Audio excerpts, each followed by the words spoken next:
I'm the Whittier Woodworker, and in this video I'll show you how I made these custom walnut boxes. I started with the design in CAD using Onshape. It's a free and user-friendly tool perfect for students. Once I finalized the design, I moved to the shop to start the pieces. This box is intentionally layer-based, which makes it easy to assemble on a CNC machine.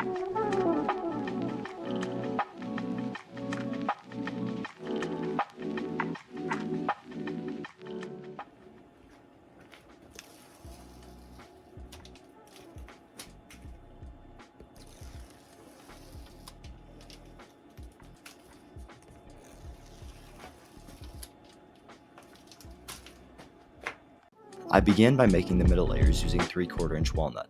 I added dowel pin holes in each corner for precise alignment during assembly. To secure the wood for cutting, I used double-sided tape, clamps, and screws. I started by drilling initial holes, then screwed the pieces to the wasteboard, allowing me to remove the tape and clamps for the final cuts. With the 1/8 inch end mill, I carved the inner and outer shapes, creating the main section of the box.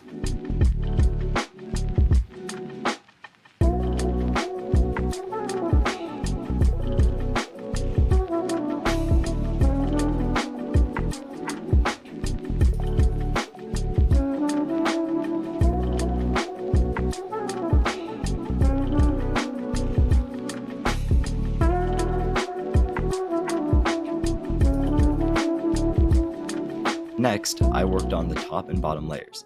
These are made from 1/2 inch walnut. The top piece has a small lip for a nice lid fit, while the base has indexing pins that don't go all the way through.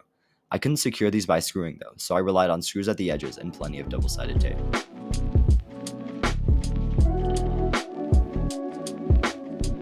Since I was making 2 boxes, I made the second set of the top and bottom pieces next, and I made the middle pieces off camera following the same process I had used before.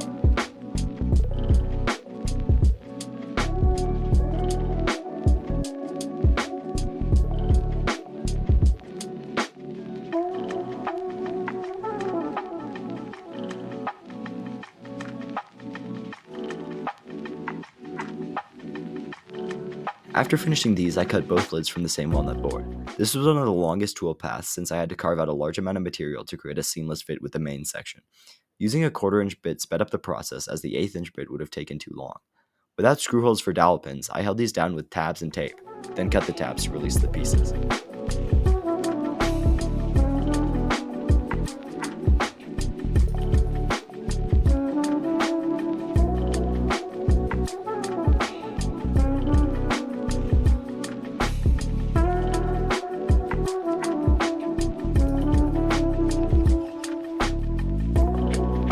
Moving on to engraving, I started with the Ashton lid, using a 90-degree V-bit for a clean, crisp carve, and then adding a slight chamfer.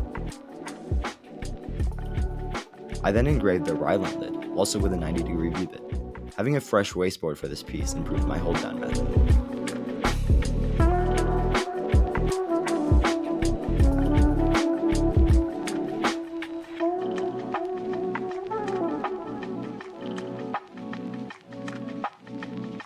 Here are the finished boxes. Each can hold around 18 standard letters and features bronze hinges and clasps and engraved names on the lids.